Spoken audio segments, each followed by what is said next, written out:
Once you find yourself in conflict with a narcissist, it's a virtual guarantee they're going to start playing head games with you. That's why I put together a new course. It's very extensive called Anger Games. I'm going to teach you how to manage anger and conflict with a narcissist. There's a link below that's going to show you how to register, and I hope that you find it to be very insightful.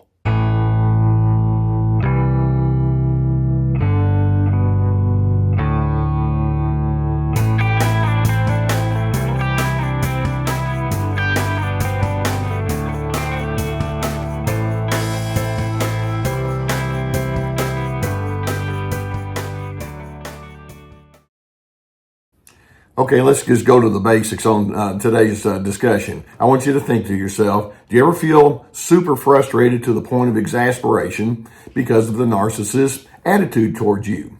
Or because of the way that they treat you in an ongoing way that just isn't right? Or do you ever get exasperated because of their emotional immaturity? And the answer is, well, of course you do. When you think about it, the entire pattern of narcissistic behavior makes no good sense. I mean, who would want to say, well, what I'm going to do is I'm going to build my life upon raw selfishness. That seems to be a good idea. And then I'm going to try to control people. And I'm going to be stubborn. I'm going to be closed to any kind of input and insight. If you try to come at me with differing thoughts, I'm going to throw up my walls of defense. I'm going to become phony. I'm going to try to act like I'm superior to you. I don't care about what you think and feel. There's an attitude of condescension. Yeah, sign me up for all of that. Now, obviously, consciously, narcissists won't put it quite that way, but that's really what happens. They've bought into a way of living that makes no good sense if you're the kind of person that says, I'd like to have a good life. Realizing this, it can set up all sorts of protests from people like you and me. You can think to yourself, well, this is absurd. Or exactly, who do you think you are? Or how can you justify treating someone like that? And frankly, your protests can make sense. But then I'm just going to bring it down to reality and ask you another question, and that is, how commonly does a narcissist think carefully about the protests that you throw at them? You know, when was the last time they said something like, you know, I'm really interested in knowing more about your perspective. Tell me. Or when is the last time they've said, I really do need help, and if you would, I would love to have your assistance? Or when was the last time they say, yeah, I get it. I know that I need to change, and I'm committed to it. I mean, they don't go there. Instead, whenever you start protesting to the narcissist, what they do is they become even more dysfunctional. They can think to themselves, I don't care about what you think, say, or do, and then they'll go right back into the whole pattern of being dysfunctional with all of their attitudes. You protest, and then they invalidate your protest, and it becomes one big, huge psychological game that they like to play with you. And that's simply something that we can't afford to do because they love playing those kind of games. Now, I want to identify 4 of what I consider to be some of the most common protests that you will have against the narcissist that will ultimately lead you to nowhere good. Okay? And as I go through these 4, I know that you can think to yourself, oh, I've said each one of them, maybe in the last hour. Certainly, it's something we all go back to.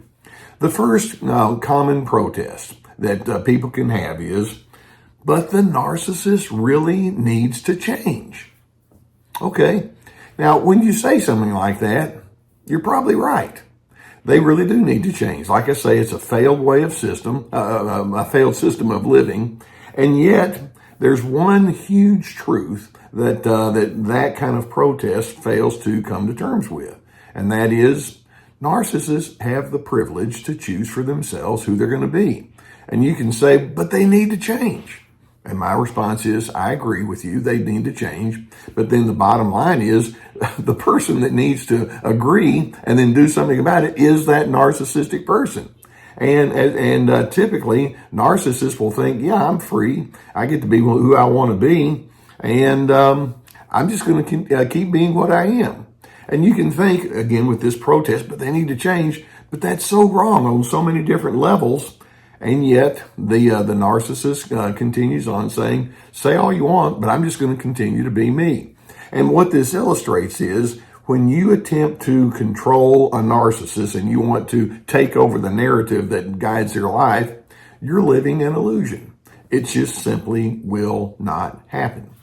They get to choose who they're going to be. Now, a second protest that you can get into, and that is, well, if I accept them for who they are, it just means they're getting away with it. The narcissist wins. Now, that protest is kind of partially true, but then not necessarily true, okay? Now, what I mean by this is narcissists do indeed think in terms of win-lose. And so if you protest and if you say this isn't right, they can think, I'll show you, and they will. And they can enact consequences that are miserable for you. They can do all sorts of things to work other people against you, or they can continue in their stubbornness, in their anger. They can just come at you in a strong kind of way and say, I'll show you who's the boss around here. So in that sense, they win in the sense that they are more dominant and try to show their power. But then it all is predicated on one thought, and that is it's predicated on the thought that you buy into their win-lose mindset. You see, narcissists want you to think as a competitor. And I'm thinking, I'm not in a competition here. You can declare yourself the winner and give yourself a gold star, I guess, but that's not a mindset that I operate with. And then this implies that there's a certain kind of what we call radical acceptance. You accept certain things that are way exaggerated that you don't like, but the bottom line is, I accept the facts as they are. You will be difficult. You will be sometimes impossible. You can protest and say, yeah, but it means they win. But then again, that assumes you buy into the win-lose situation or mindset. A third protest that's extremely common, and this is one that I'm hoping you'll think about very carefully, and that is, I can't move forward. I'm stuck with this person. Now, the stuck with this person part is like, well, it may be true, it may not be true. It may be a member of your extended family or somebody that lives inside your home or somebody that you work with, and the circumstances are such that you can't physically remove yourself. But then when we ask the question, or we look at the statement, I can't move forward, well, how true is that? Now, sure enough, you might not be able to adjust as the external circumstances as much as you want, but there are all sorts of micro adjustments you can make. For example, you can learn to adjust your own emotions despite who they are. You can choose to set up your boundaries and assertions. In other words, I'm going to define me, you don't define me. You can choose what I call delicate detachment. You pull away and you think, I'm not going to look to that person for my emotional stability, and it becomes a mindset. I'm going to learn to find my contentment and my peace from the inside out. Easier said than done. But when you protest and say, well, I can't move forward, that part is false. You can still make adjustments in your own personal growth. And then a fourth protest that's quite common, and that is, well, I've tried all sorts of solutions and nothing works. Whether you're talking about solutions regarding your own psychological well-being or trying to get that other person to change, nothing works. Well, that can be true, at least with the narcissist, but it doesn't have to be true with you. You see, it all hinges on how you are using that word works. If you're thinking, well, I need to talk to that person in such a way that they change, in such a way that they coordinate better, sure enough, that's a formula for disaster. But the bottom line is, if you are less reactive and you're more true to yourself, then your adjustments can work in the sense that they can, hold grudges, or they can be negative. And it's like, I'm not going to get into that space with them as much as I used to. And in doing so, it works. You're moving forward. Now, I know that many of you, going back to that word exasperation, can feel, I just can't handle this. And that's always an option to declare that. You might think, well, I don't want to have to face these truths. And then my response to that is, well, then don't. I don't mean that to be cold, but it's still true. And so rather than thinking, well, I guess I'm just going to continue my protest until they figure it out, I'm hoping you can take a different kind of approach that says, I'm going to adjust my interior even if all of my exteriors don't play out the way that I want. And then we're also going to recognize pain can't be completely avoided when you're in a situation like this. See, let's keep in mind, Narcissism, the pattern of life that we call narcissism, is itself a failed attempt at pain management. These people have a very deep root system of internal confusion, and they draw upon the philosophy that says, well, I can manage my pain when I diminish you. And I want you to think about that. Okay, I manage my pain by diminishing you.